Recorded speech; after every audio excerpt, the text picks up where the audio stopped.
Rahasia Pulau Kirin, Bab 12 Peta Kuno berperan lagi. Ketika mereka kembali di rumah jam baru sekitar 1:30. Soalnya mereka cepat makan siang lagi pula tidak lama-lama tinggal di pulau. Joanna tercengang melihat mereka sudah kembali. "Loh, kalian sudah ada di sini lagi," katanya. "Mudah-mudahan tidak ingin makan lagi karena saat ini tidak ada apa-apa di rumah. Aku masih harus ke tukang daging dulu." "Ah, tidak, kami tadi sudah piknik," kata majikannya. "Untung saja banyak bekal yang kami bawa karena setengahnya habis dimakan ayah George. Sup enak yang kita buatkan untuknya ternyata sama sekali belum disentuhnya. Tentu saja sekarang sudah basi." "Ah, kaum pria sama repotnya seperti anak-anak," kata Joanna. "Anda kira kami akan membiarkan sup Anda yang enak menjadi basi, Joanna?" kata George memprotes. "Anda kan tahu sendiri, mungkin kami akan sudah habis melahapnya sebelum diizinkan." "Memang, aku pun tak menuduh kalian berempat menyia-siakan makanan," kata Joanna. "Kalian memang selalu makan dengan baik. Tapi mana Timmy? Ia kutinggalkan di pulau untuk menemani ayah," kata George. Joanna memandangnya dengan tercengang karena ia tahu betapa sayang George pada anjingnya itu. "Kau memang anak yang sangat baik," kata Joanna. "Tapi hanya kadang-kadang saja. Nah, kalau kalian masih lapar, cobalah lihat sendiri dalam kaleng biskuit. Tadi pagi aku membuatkan biskuit jahe yang kalian gemari.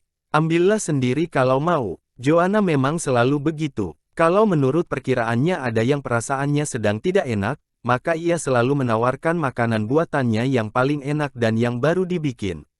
George pergi mengambil biskuit. "Kau memang baik hati, Joanna," kata Bibi Fanny.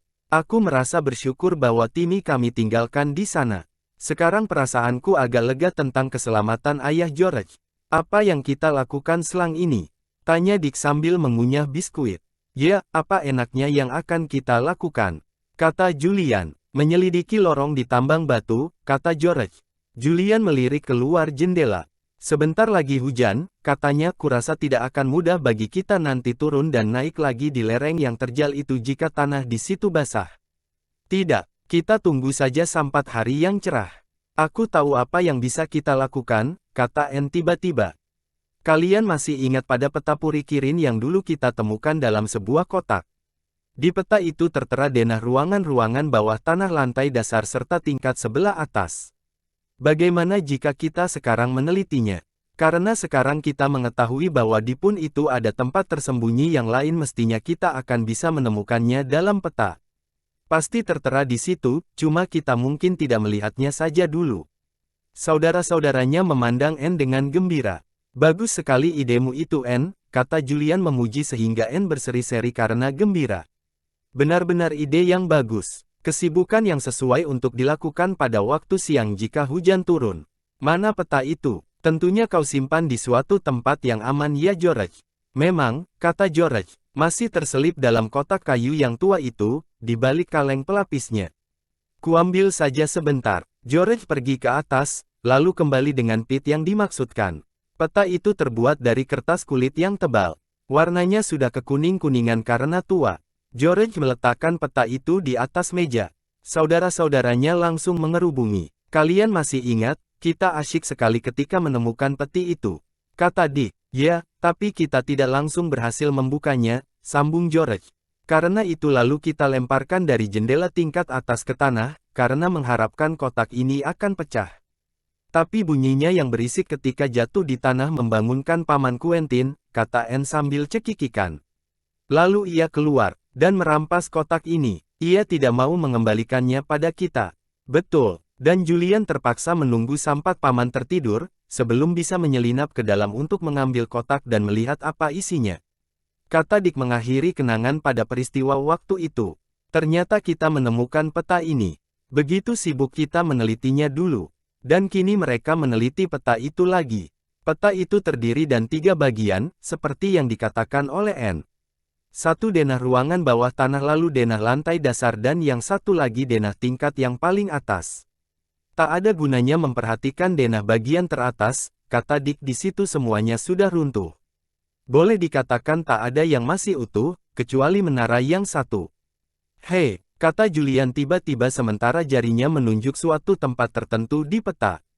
"Kalian masih ingat, jalan masuk ke ruang bawah tanah ada dua.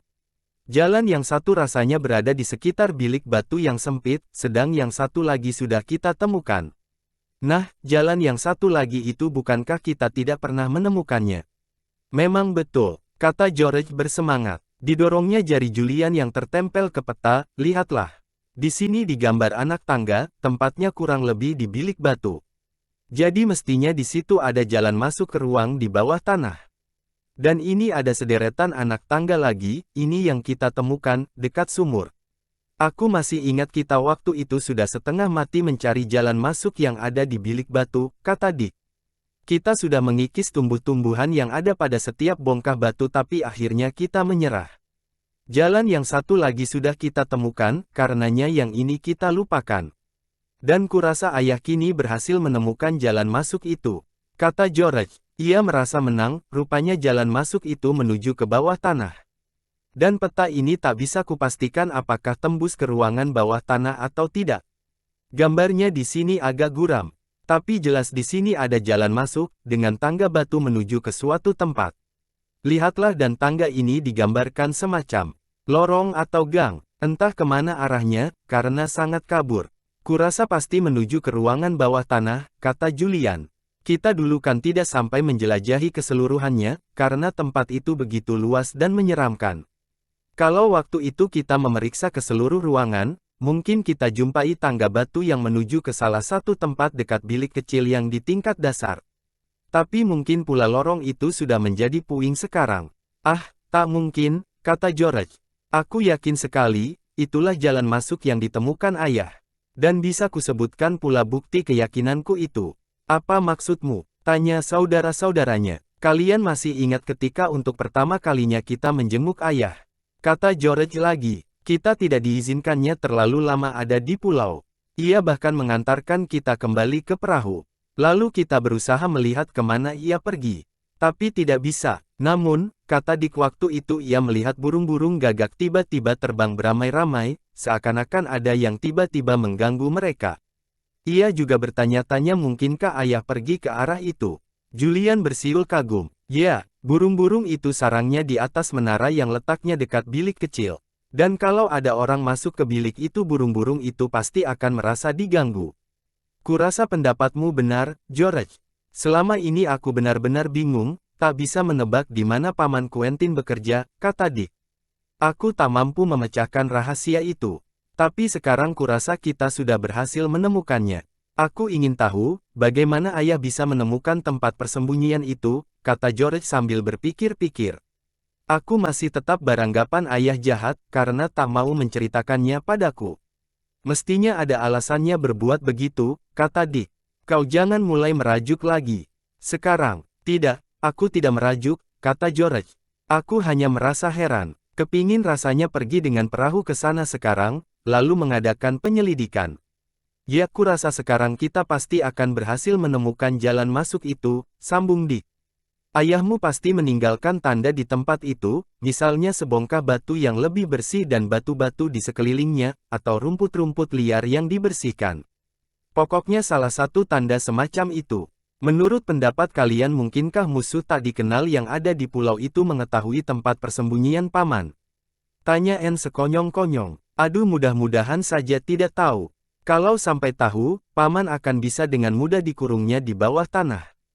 Ah, orang itu ke pulau bukan untuk mengurung Paman, tapi untuk mencuri atau menyelidiki rahasia penemuannya, kata Julian. Untung saja Timmy menemani Paman di sana.